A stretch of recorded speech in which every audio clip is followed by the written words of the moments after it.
In this video, we will discuss Bayes theorem. Bayes theorem is an important concept in probability and statistics. So what does Bayes theorem states? So suppose we have two events E1 and E2 that are mutually exclusive and exhaustive event. So now what do we mean by mutually exclusive is these two events don't have anything in common. Their intersection is empty, and exhaustive, if we take the union of these two events, we will get the sample space. So if we have two events E1 and E2 that are mutually exclusive and exhaustive, and we have another event A which is associated to our events E1 and E2. So suppose here I have an event E1 and E2, these two events are happening, and then these two events are associated with an event A. So now initially when these two events E1 and E2 are happening, we can individually calculate the probabilities of these events. We can find out probability of E1 and we can also find probability of E2. Then there is an occurrence of a new event A. So now here if I want to find probability of event A, then we cannot find probability of event A independently because this event is associated with E1 and E2.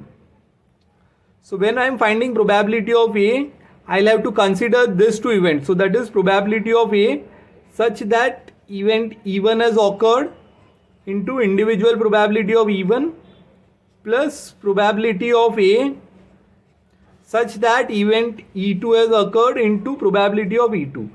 So using this we can find the probability of event A. Now after occurrence of event A, if you want to find what is the probability of event E1 and E2. So initially our probability of E1 and E2 that we had was the independent probability. Now this new probability that we are calculating of E1 and E2 is after the occurrence of event A. So these probabilities are also called revised probabilities. So we are revising the probabilities of event E1 and E2, or it is also called posterior probabilities. So using the Bayes theorem, we can find now the new probabilities of E1 and E2 after the occurrence of event A. And what we are doing over here, we are finding the probability of event A considering all the events on which A is dependent. So this is called total probability of A. Okay, now how to calculate this revised probability? So for finding the revised probability or the new probability, that means I want to find probability of event E1 after the occurrence of event A. So we are finding probability of E1 after occurrence of A. So if we apply the basic definition of conditional probability, this will become probability of E1 intersection A upon P of A. Okay, this is using the definition of conditional probability. Now the numerator that we have, we can apply the multiplication theorem. So this will become P of A by E1 into P of E1. And in the denominator we'll have P of A. So P of A is probability of A considering all the events. So we'll have the total probability. P of A by E1 into P of E1 plus P of A by E2 into P of E2. So this is our formula of Bayes theorem. So here I have just written the formula for E1. So when we are finding the posterior probability of E1, you can see in the numerator we will have E1. Similarly, we can also write the formula for E2. P of E2 by A. We can write the similar formula. So now here our event A is dependent only on two events E1 and E2. We can generalize this formula for n events. So suppose A is dependent on three events E1, E2 and E3. Then what will happen is numerator will have only the event for which we are finding the probability, but denominator will go on increasing. If A is dependent on three events, we'll have three terms E1, E2 and E3. So like this we can generalize our Bayes theorem for n number of events. Now we'll solve this example by using Bayes theorem.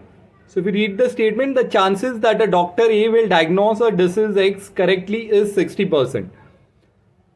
The chances that the patient will die by his treatment after correct diagnosis is 40%, and the chances of death by wrong diagnosis is 70%. A patient of Dr. A who had the disease X died. What are the chances that his disease was diagnosed correctly? So now if we read the first statement of the question, so from here we can consider two events.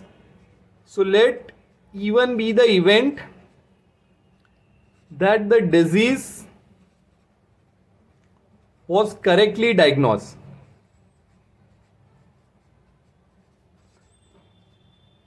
So our event E1, so first what is given is diagnosing correctly. So we can also have an event where it is not correctly.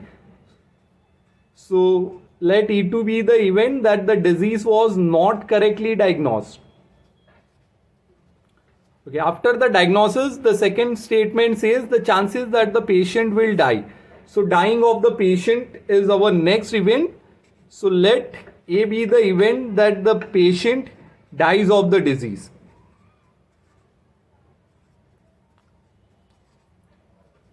So now if you look at these events, we have event E1 and E2.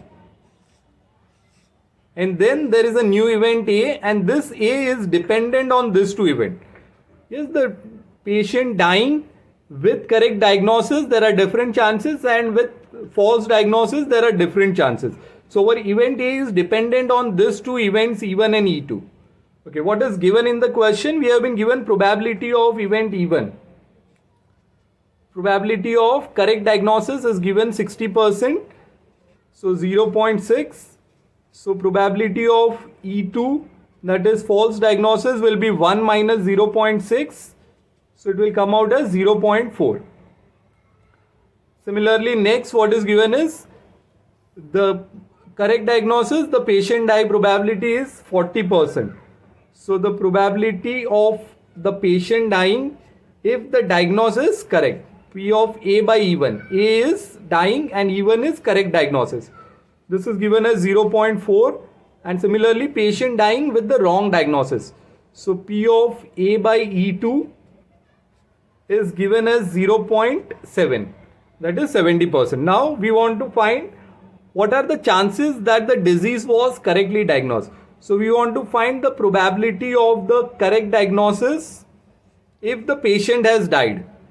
Okay, so this is the probability that we are finding. We want to find probability of E1, that is correct diagnosis, such that the patient dies. So here we'll use the Bayes theorem.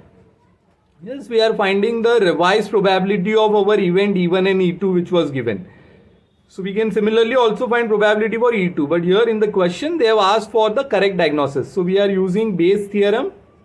So by using Bayes theorem, this probability will come out as P of A by E1. So since we are finding of E1, our numerator will have only events related to E1. P of A by E1 into P of E1. And our denominator will have all the events. So it will have P of A by E1 into P of E1 plus P of A by E2 into P of E2. So denominator will have the total probability of A and numerator will have only the event for which we are finding the probability. So probability of A by E1 we already have 0.4. Probability of E1 also we know 0.6. Similarly P of A by E2 is given 0.7 and P of E2 is also given to us 0.4. So on substituting all these values and simplifying, we'll get our answer as 6 by 13. So this is the probability or the chances of the patient dying after the correct diagnosis.